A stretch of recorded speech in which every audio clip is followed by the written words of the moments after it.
In the prolific video game The Last of Us 2, we come across a group known as the seraphites. Who are the seraphites? What do they believe in? What happened to them after the events of The Last of Us 2? And would I join them? Welcome to this video on the seraphites. I'm Lone Wolf and I hope you'll enjoy it. In the alternate universe of The Last of Us, in the year 2013, a highly contagious and lethal disease known as the cordyceps brain infection sweeps across the world. Upon contact with a person, the fungus inevitably hijacks the brain, turning humans into violent, cannibalistic and mindless ghoul-like creatures whose bodies are decomposing fungus colonies.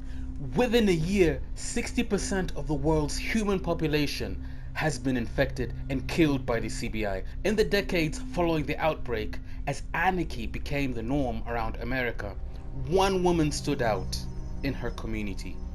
She believed and preached that everything that happened to the world happened because of the sinful, greedy, and hedonistic ways of people, as well as their dependence on machines and technology.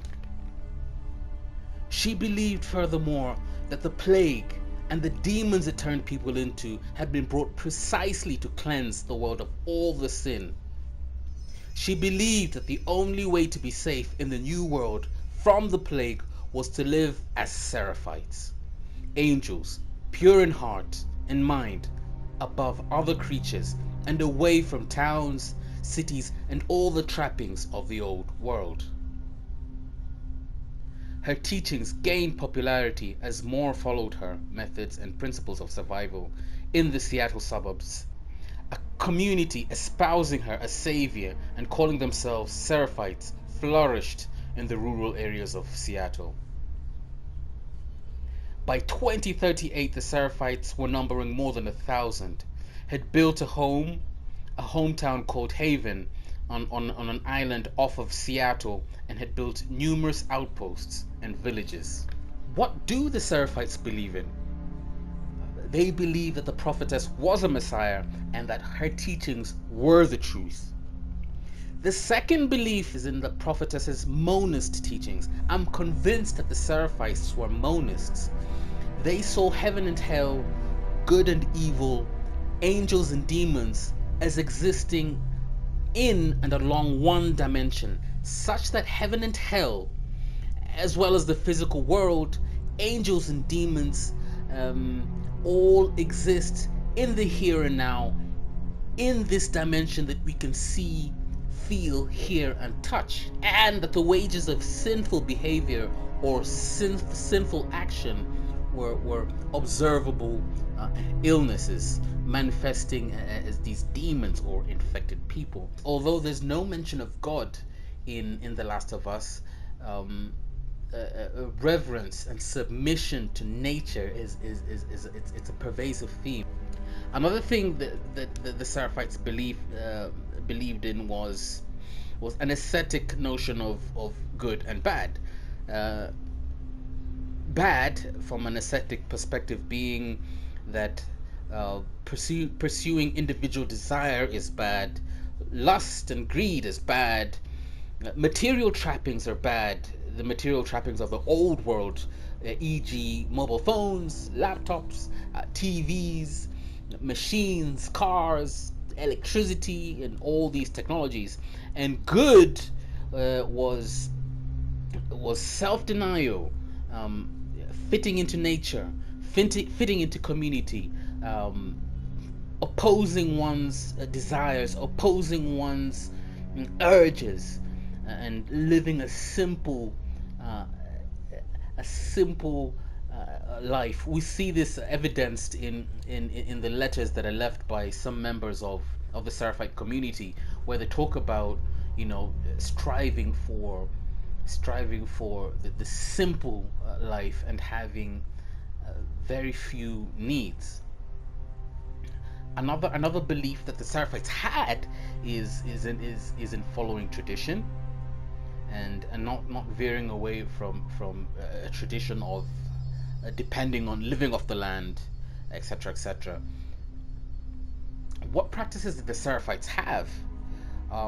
One of the practices the Seraphites had and it's seen by Lev is frequent supplications, frequent prayers, praying to the prophet for strength. Um, we see these artifacts. We see these artifacts in the game where various seraphites. We see these artifacts of various seraphite prayers. Another practice, obviously, that the seraphites have, being an ascetic community who was living off the land. They believed in surviving off of the land, surviving by farming, surviving by rearing of animal and cattle, and not surviving by the means that were used in the old land. Another practice of the seraphites was in appearing and dressing in a frugal sense. I didn't see a seraphite in a dress or fancy attire. They all wore either these simple plaid cotton shirts and trouser pants, or they donned these long kind of coats.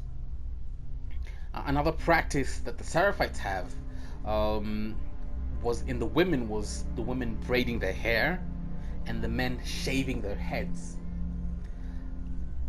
I also, obviously, the most noticeable practice that they had, which led to them being given the nickname scars, was women. I didn't see men, but women having scars, etched, carved into the cheeks or cut into the cheeks.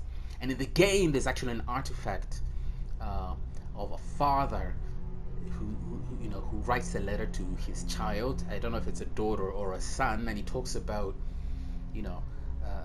wanting to be there for the child after the child goes through this scarring of the cheeks. So that was another practice that the Seraphites had. Now, at the turn of events in The Last of Us 2, by the time the game is ending, obviously the Seraphites are engaged with a heated, intense war with the wolves. We don't know how many of the Seraphites were killed.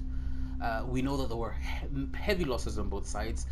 Isaac himself was killed by Yara. As we walk through the streets with Lev and Abby, we see a lot of Seraphites who've been shot dead on the streets, meaning that a lot of Seraphites were actually killed by wolves. But as we